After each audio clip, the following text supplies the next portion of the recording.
Wellman TV. Dino Abante. Kabanata 261. Hindi ako. Tinitigan ni Dino si Jessica, baka sa mukha niya ang kawalan ng paniwala. Nagbibiro ba siya? Gusto niya talagang lumuhad siya sa balat ng durian. Siya ay isang tao. Paano siya magpapasakop sa ganoong karumal-dumal na kahilingan mula sa isang babae? Siyempre, hindi luluhod si Dino. Bakit ako luluhod kung wala naman akong ginawang mali? Wala ka namang ginawang mali. Kung ganun, bakit ang lakas ng tawag ng isang babae sa iyo na scumbag? Siya ay hindi basta-basta babae. Siya ay isang ganap na asong babae. Beach. Sino siya? Anong ginagawa mo sa kanya sa kalagitnaan ng gabi? Nothing. My love, what do you think I could do? Bastos ka. Mahigit 100 lalaki at isang babae ang kasama mo. Nakakasuklam talaga. Ito ay tiyak na mapanghimagsik, hindi pa banggitin ang 2 bangkay, isang lalaki at isang babae, ang sangkot. Ang babae ay tumalon mula sa isang gusali.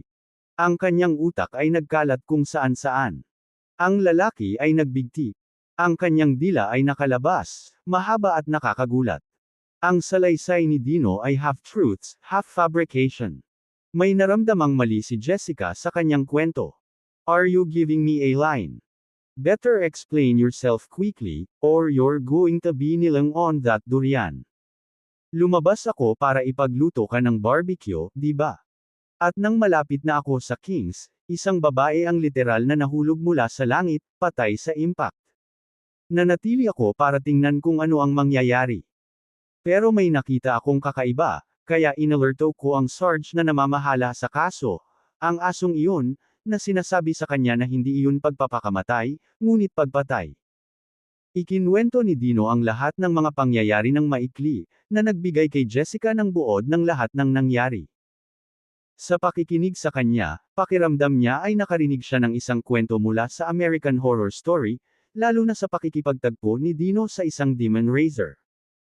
Mukhang may pag-aalinlangan si Jessica habang nagtatanong, nagsasabi ka ba ng totoo, o nagsisinungaling ka lang? Bakit ako magsisinungaling sa iyo? Kung kasinungalingan man ang sinabi ko, baka tamaan ako ng kidlat. Deklara ni Dino, kabog ng dibdib sa diin. Ngunit sa kanyang panunumpa, isang bahid ng asul na kidlat ang tumawid sa walang ulap na kalangitan, na sinamahan ng tunog ng kulog. Rumble rumble. Nagkataon na napatawa si Jessica. She grinned at Dino, it's thundering. Maganda ang kulog, nagpapatunay na hindi ako nagsisinungaling. Tingnan mo, kumukulog, pero hindi ako natamaan. Ibig sabihin, hindi ako ang sinungaling. Tigilan mo nga ang kalokohan mo. Mula sa bawat hibla ng buhok mo hanggang sa dulo ng paa mo, wala ni isa sayo ang tapat, sagot ni Jessica, sabay sulyap kay Dino. Maganda ba itong babaeng Sarge? Pwede bang maging squad leader ang magandang babae? Kakayanin ba ng magandang babae ang pagiging pulis? Kaya ba ng magandang babae ang pakikitungo sa mga kriminal at bangkay araw-araw? Hindi direktang sumagot si Dino. Gumamit siya ng serye ng mga retorika na tanong na sinusubukang ipahiwatig na hindi kaakit-akit si Ava. Sana ay mapapawi ng taktikang ito ang mga hinala ni Jessica sa kanya. Bakit kanya tinawag na scumbag, kung gayon? Pinindot ni Jessica. Kinailangan niyang linawin ang isyong ito at hindi niya hahayaang makawala ng madali si Dino. Kabanata 262. Mahal ko. Kung bakit niya ako tinawag na scumbag ay isang tanong na hindi ko masasagot. Dapat mong tanungin ang iyong pinakamamahal na sekretarya, Brittany, lumihis si Dino, umiiwas sa tanong. Itanong mo kay Brittany. Bakit? Naguguluhan si Jessica. Remember that welcome dinner she organized the other day? Brittany plied me with drinks and then insist that I drive, sadyang dinala ako papunta sa kinaroroonan ng mga pulis. Then, that Ava, the bitch, wanted to check if I was driving drunk. DUI. Nagmaneho ka ng lasing tapos nakatakas ka. Kasi espesyal ang katawan ko. Para akong umiinom ng tubig, kahit anong inom ko, hindi magre-rehistro ang katawan ko ng bakas ng alak. Kaya, walang makuha si Ava sa akin, not with a breathalyzer, not kahit na may blood test siya, wala siyang choice kundi palayain ako. At ano ang kinalaman ng lahat ng ito sa pagtawag niya sa iyo ng isang scumbag? Nagsimula ang lahat noong sinusuri niya ako para sa isang DUI. Ginawa siyang hindi maintindihan ni Brittany, at doon nagsimulang tawagin ako ng asong babae na isang scumbag. Maniniwala ka ba? Ako, isang tapat at mabait na lalaki, na tinatawag na isang scumbag. Imposible. Kung isa akong hamak, may mabubuting lalaki ba sa mundo? Mahinang ungol ni Jessica. Handa na ba ang regalo para sa ika-80 kaarawan ng lolo ni Brittany? Kinakatawan mo ang kumpanya, naghanda ka ba ng regalo? Regalo? Kailangan ko ba talagang maghanda?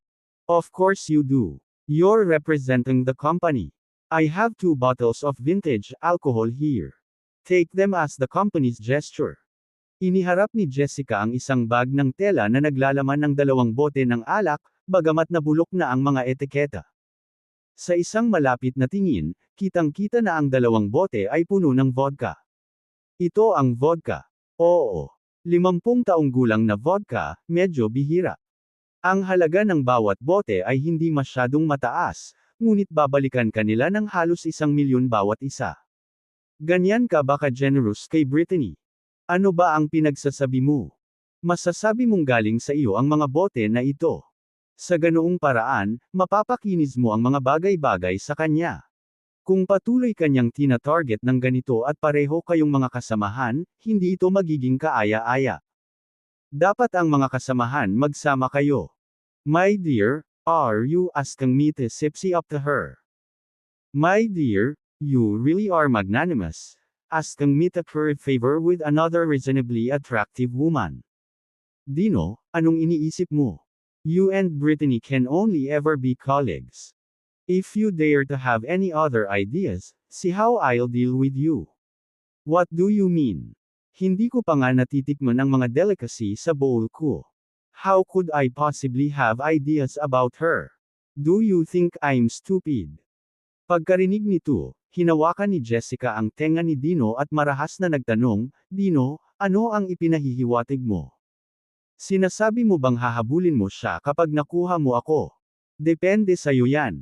Kung paminsan-minsan ay kinakagat ako ng mahal ko pero hindi ako pinapakain ng busog, syempre maghahanap pa ako ng ibang lugar. Pero kung papakainin mo ako araw-araw at mabusog, kahit gustuhin ko man. Humanap ka ng iba, hindi ako makakain. How dare you speak like that, Dino? Papatayin kita. Galit na galit, buong lakas na pinahit ni Jessica ang tenga ni Dino. Aray. Mahal ko, maawa ka. Di ba sabi mo sasampalin mo ako? Hindi mo ako tinatamaan. Pinipilipit mo ang tenga ko. Kabanata 263 gawin siyang sumunod. Ang lolo ni Brittany ay dapat magdiwang ng kanyang kaarawan sa Sabado, kaya noong Biyernes ng hapon, nagbakasyon si Brittany mula sa trabaho. Pagkatapos ay hiniling niya kay Dino na ihatid siya pauwi. Dahil ang tahanan ni Brittany ay nasa kanayunan sa hindi pantay na mga kalsada, pinili ni Dino na huwag magmaneho ng kanyang Porsche Panamera, sa halip ay piniling magmaneho ng Ford Ranger Raptor. Ang Raptor ay maraming nalalaman, may kakayahang magdala ng mga pasahero, maghakot ng kargamento, at humawak sa mga kondisyon sa labas ng kalsada. Nang makita ang sasakyang dala ni Dino, kitang-kita ang inis ni Brittany. Anong klaseng sasakyan ito? Tanong niya. Isang Ranger Raptor. Ranger ang puwet mo. Nanunuya si Brittany kay Dino, hindi makapaniwala. Bakit hindi ka nalang sumakay sa motor? Dahil sa'yo. Ikaw. You're trying to drive me mad, di ba?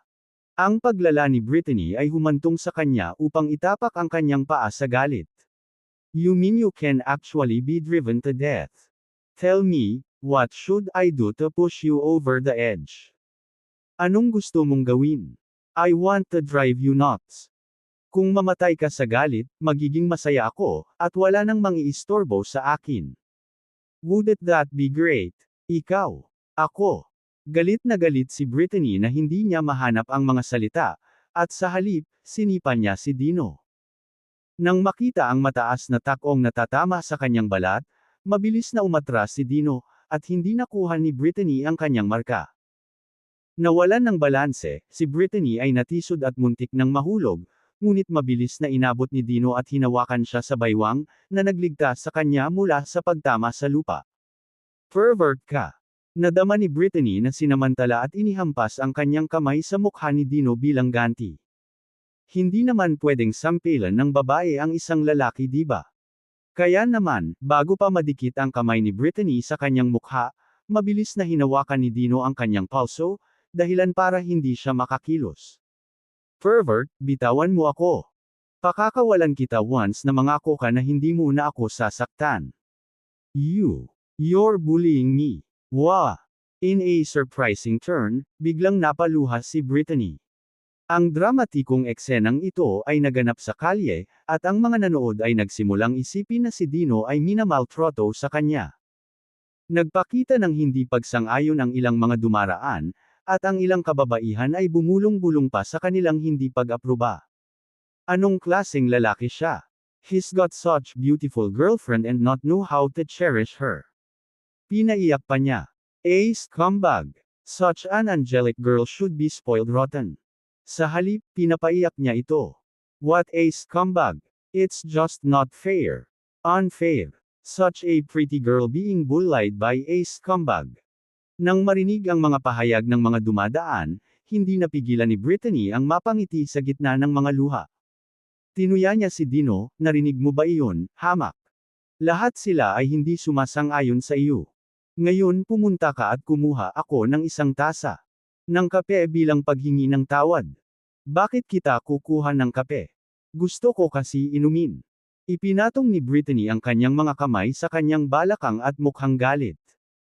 Napagpasyahan niyang sanayin si Dino na maging masunurin bago sila umuwi, tinitiyak na gagawin niya ang eksaktong sinabi nito upang mapabilib ang kanyang mga kamag-anak. Oras na ng kaunting pagsubok para masanay si Dino sa pagtanggap ng mga utos sa kanya. Nang makitang hindi gumagalaw si Dino, mabangis na tanong ni Brittany, pupunta ka ba o hindi? I can go. But you see, I'm not your boyfriend.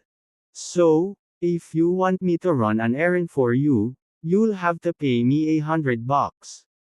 Kabanata 264 na aksidente sa sasakyan.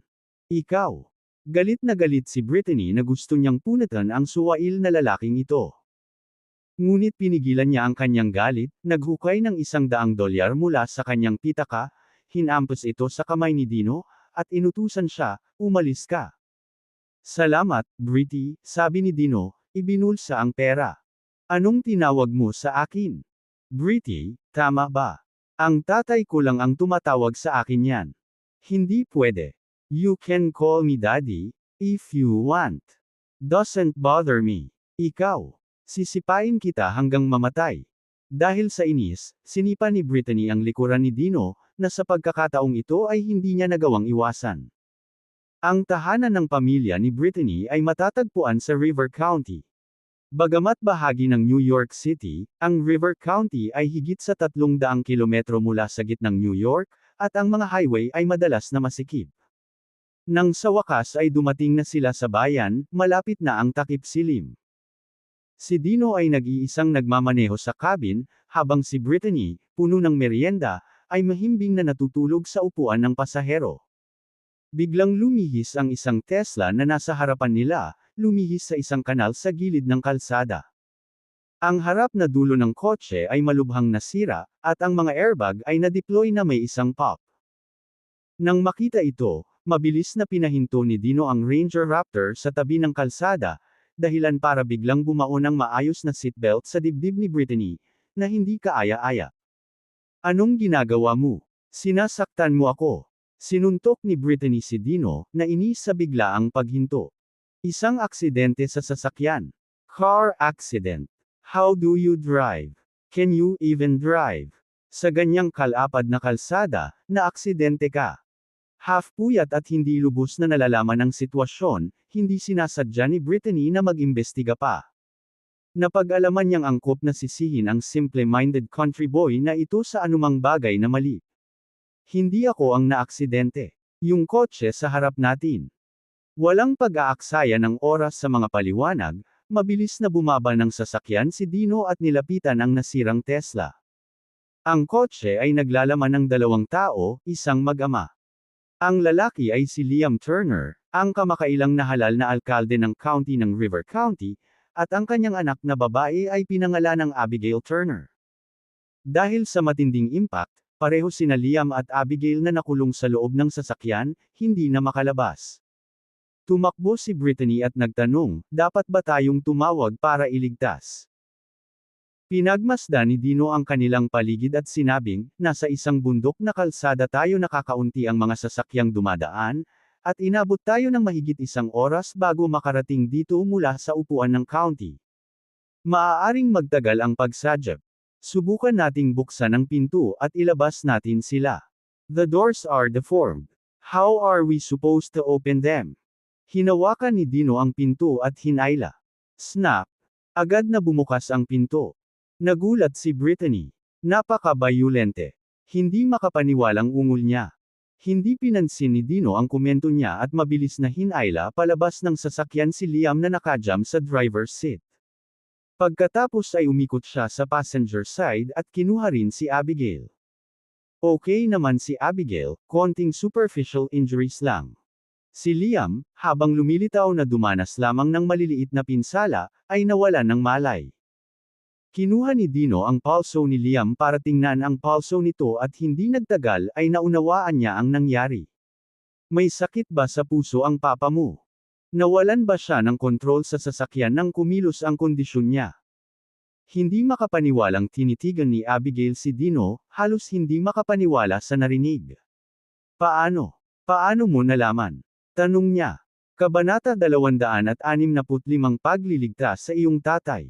I've just examined your dad. I'm a doctor, and I can treat his condition, giit ni Dino, na naghahanda para sa acupuncture gamit ang kanyang Needle of the 7 Dragons. Anong ginagawa mo? Pinigilan ni Abigail si Dino. Tinanggihan siyang gawin ang pamamaraan. Iniligtas ang iyong ama. Saving him. I think you're trying to harm him. What the heck are you holding? Saan mo dinampot ang maruming karayom na iyon? Na-sterilize mo pa ba? Paano kung mahawan mo ang tatay ko? Binomba ni Abigail si Dino ng mabilis na mga tanong, ang kanyang mini-tirade na nag-iiwan sa kanyang magandang intensyon ay nasira. Inatake sa puso ang papa mo. Kapag hindi ako nag-acupuncture kaagad, baka mamatay siya. Tapos ang magagawa mo lang ay hawakan siya at umiyak. Doktor ang tawag mo sa sarili mo. I can tell you're a fraud. Acupuncture. It's all nonsense. Nakakainis na kinu-question mo ang aking taos-pusong pagtatangka na iligtas ang buhay ng iyong ama. Ang aking mga kasanayang medikal ay isang kayamanan ng Estados Unidos, narito sila sa loob ng libu-libong taon. Dapat mong malaman, ang mga katutubong Amerikano ay gumagamit ng shamanistic healing para sa ang tagal. Umaasa sa mga shaman sa loob ng libu-libong taon, at gaano kataas ang average na habang buhay ng mga katutubong Amerikano. Wala akong nakitang sinumang nabuhay ng mahigit 100. Dumating kasi ang mga settlers. Hey, mahinang tumawa si Abigail. I knew that would be your excuse. Ang mga scammer na tulad mo na umaasa sa shamanistic trickery always make this claim. Maari mo sigurong dayin ang mga country housewife sa ganyang basura, pero hindi mo ako maloloko, hindi ako maniniwala. So wala kang pakialam kung mamatay ang papa mo. Sinong nagsabing wala akong pakialam? Nagtapos ako sa New York Medical University, at isa akong resident doctor sa ospital. Tatawagan ko ang supervisor ko ngayon din. Pagkatapos ideklara ito, kinuha ni Abigail ang kanyang telepono at tumawag. Nasaksihan ni Brittany na nalulula si Dino sa pagsuwi ng dalaga, hindi napigilan ni Brittany na matuwa sa kanyang pakikibaka. Tinutuya niya si Dino ng nakakalokong ngiti. Bakang bansa, hindi ba madalas kang hindi mapigilan sa iyong mga panlilinlang, at walang sinuman ang lumalaban sa iyo? Paanong ang iyong alindog ay nabigo ngayon, sa harap ng isang binibini? Lalo na ang isang nagtapos mula sa New York Medical University, na nireranggo sa nangungunang 3 mga medikal na paaralan sa bansa, sa tingin mo ay maaari mong linlangin siya sa iyong mababang mga pakulo. Naaksidente ka sa dilim. Sa kabila ng pagsaksi sa mga medikal na talento ni Dino noon, naniniwala pa rin si Brittany na ang kanyang mga tagumpay ay mga flukes lamang, hindi tunay na kakayahan. Bukod dito, ang kanyang pangunahing dahilan upang ibalik si Dino ay upang gawin itong mag-pose bilang kanyang kasintahan, kaya ang kanyang ina ay hindi na mag-alala tungkol sa paghahanap ng isa. Sa teoryang pinagaling ni Dino ang mga malalang karamdaman ng kanyang lolo ay walang iba kundi isang dahilan. Batid niya na hindi kayang gamutin ni Dino ang matagal ng araw-araw na sakit ng kanyang lolo. Kabanata 266 ang tungkulin ng isang doktor. Walang balak umalis si Dino. Kahit na walang tiwala si Abigail sa kanya, isa siyang doktor na may tungkuling magligtas ng mga buhay. Hindi siya pwedeng mag-iwan ng naghihingalong pasyente. Nagpasya si Dino na manatili at hintayin ang tawag ng doktor na si Abigail. Kung mailigtas lang ng paparating na doktor si Liam, saka lang magaan ang pakiramdam ni Dino. Ngunit, kung walang kakayahan ang doktor na iyon, kailangang pumasok si Dino. Ang panaghoy ng mga sirena ay nagbabadya ng pagdating ng isang ambulansya. Dumating ang isang grupo ng mga medikal na propesyonal na pinamumunuan ng isang nasa katanghaliang gulang na lalaki na nagngangalang Gabriel Hill, ang pinakamay kakayahang doktor sa ospital ng county. Karaniwang hindi dumadalo si Gabriel sa mga tawag na pang-emergency, ngunit gumawa siya ng exception sa pagkakataong ito dahil sa makonsiderasyon na impluwensya ni Liam. Lumabas ng ambulansya si Gabriel, agad na ikinabot ang iba't ibang kagamitan kay Liam para sa masusing pagsusuri. Abigail, mukhang hindi maganda ang kalagayan ng tatay mo. Kung hihintayin natin siyang maibalik sa ospital, baka huli na ang lahat. Kailangan ko siyang gamutin dito at ngayon para mabuhay siya, anunsyo ni Gabriel, lumingon sa isang batang nurse. Bigyan siya ng isang shot ng adrenaline upang mapanatili ang kanyang rate ng puso. Kumilos ang nurse nang matanggap ang utos. Dino, overhearing the plan, urgently interjected, Gabriel, kung bibigyan mo siya ng adrenaline, mamamatay siya kaagad. Pinandilatan ni Gabriel si Dino, ang tono niya ay nagyayelo habang nagtatanong, sino ka? I'm just a passerby with good intentions.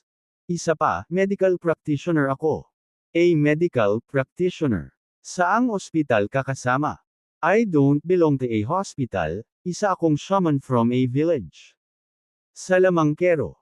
So, inaamin mo na charlatan ka, nandito para dayain at posibleng saktan si Liam.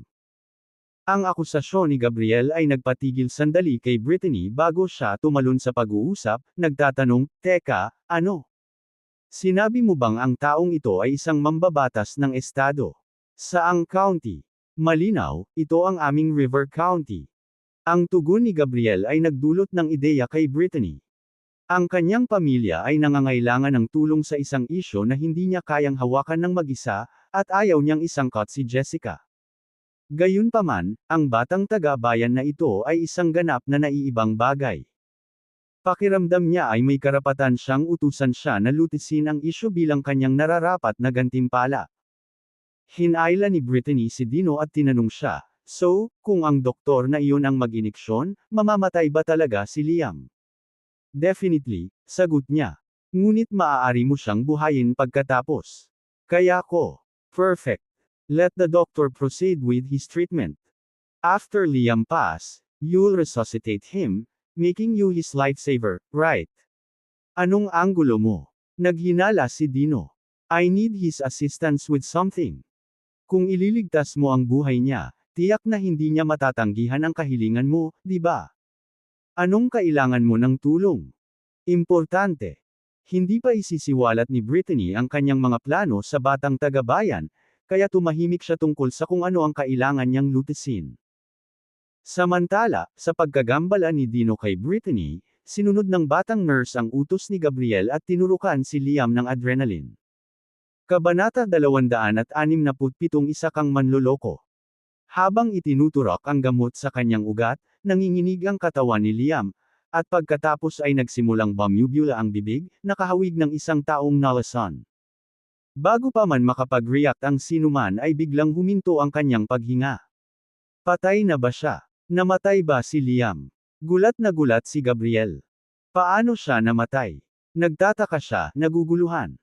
Pagkatapos ng lahat, ang pagbibigay ng adrenaline ay karaniwang kasanayan para sa naturang pasyente, ang naaangkop na tugon ng walang pag-aalinlangan. Ang iniksyon ay dapat na muling buhayin si Liam halos kaagad. Gayunpaman, sa halip na magising, tila wala na siyang buhay. Tay, gising na. Tawag ni Abigail, niyugyug ang katawan ni Liam, sinusubukan siyang gisingin. Pero kahit anong iling niya ay walang tugon mula sa ama. Inayos ni Gabriel ang kanyang mga iniisip at pagkatapos ay nag-aatubili na humakbang pasulong upang talakayin ang paksa. Abigail, I'm sorry.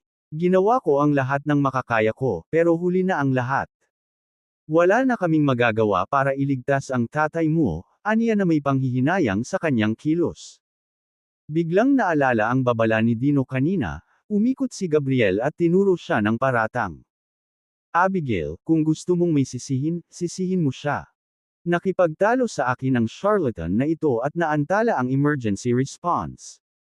At saka, sinumpa niya si Liam, na sinasabing papatayin siya ng adrenaline shot.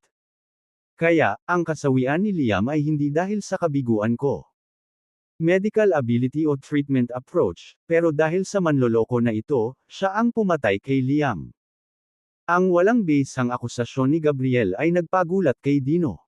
Paghakbang pasulong, mahinahong tumugon si Dino ng isang ngiti. Gabriel, this is our first encounter. How can you make such accusations against me? Do you really think this is my fault?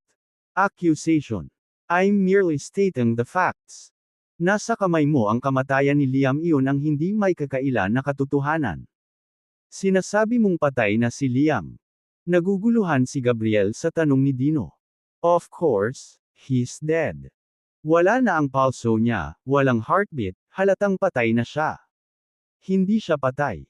Ang pahayag ni Dino ay muling nagpasiklab ng pag-asa kay Abigail, na kanina pa umiiyak sa tabi ng kanyang ama.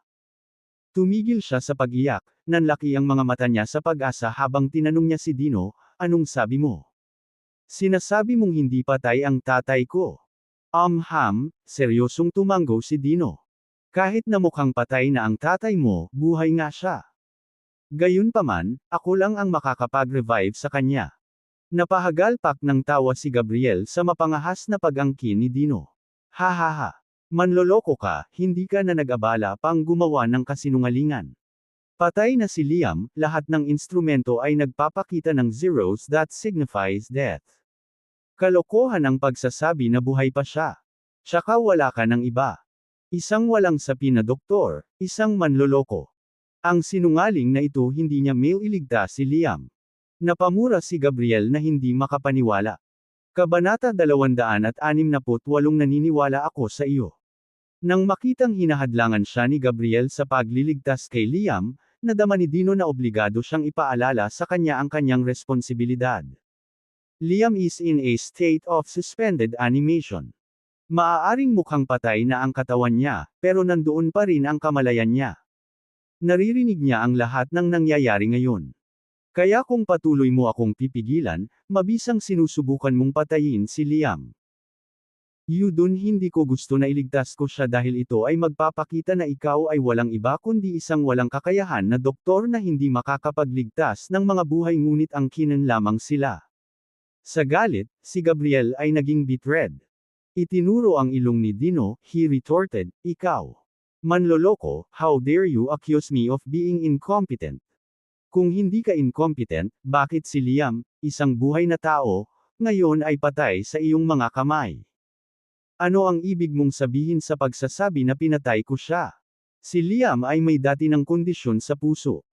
Nagdusa siya ng biglaang pagkasira, at sa kasamaang palad, nalampasan namin ang bintana para sa paunang lunas. Kahit sinong doktor ay pipili ng paggamot na ginawa ko. At kung hindi dahil sa adrenaline shot mo, paano namatay si Liam ng ganoon kabilis? Ikaw, ang daldal mo. Naghahamon si Gabriel, ngunit sa kaibuturan niya, alam niyang tama si Dino. Alam niya na ang pagkamatay ni Liam ay dahil sa iniksyon na ibinibigay niya. Gayunpaman, ang kanyang pagpili ng paggamot ay hindi nangangahulugang mali. Ang pagkamatay ni Liam ay simpleng kapalaran. Pagod na makipagtalo kay Gabriel, nilinga ni Dino si Abigail. Gusto mo bang mabuhay ang iyong ama? Siyempre, gusto ko. Tapos tumabi ka, huwag kang hamarang sa daraanan ko. Anong gagawin mo? Iligtas mo ang iyong ama. Kaya mo ba talaga? Hindi masasabi ng isang lalaki na hindi niya kaya. Naiintindihan mo ako. Kung may nagsabing hindi niya kaya, hindi siya lalaki. Inihanda ni Dino ang kanyang Needle of the Seven Dragons at naghanda para ibigay ito kay Liam. Nagmamadaling pumagitna si Abigail, mukhang madumi at madumi ang karayom mo. Hindi mo ba ito lalaban o sterilize muna? Bago pa makasagot si Dino, hindi na napigilan ni Gabriel na sunggaban ang pagkakataong Sir-on si Dino. It doesn't really matter since nagloloko lang siya for fun. He's merely defiling the bangkay, not sincerely trying to revive your father. Napatigil si Dino sa komento ni Gabriel. Seryoso siyang tumingin kay Abigail at same time na nagtanong, naniniwala ka ba sa akin? Ako. Hindi ako sigurado. You don't trust me to save your dad, but you trust this quack who pumatay sa kanya. Fine, then I won't interfere. It's your dad who's dead, not mine. With that, niligpit ni Dino ang kanyang karayom.